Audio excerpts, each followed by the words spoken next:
Fanovi pevačice Severine mogu da se raduju jer će ona uskoro objaviti novu pesmu koja nosi naziv Alcatraz.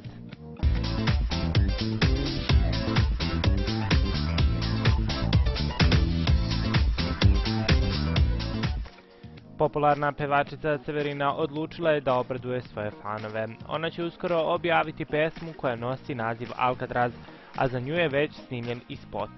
Ona je nedavno na svojoj Facebook stranici postavila fotografiju sa snimanja spota uz tekst "Ova soba noćas moje Alcatraz", koji vjerovatno predstavlja deo same pesme.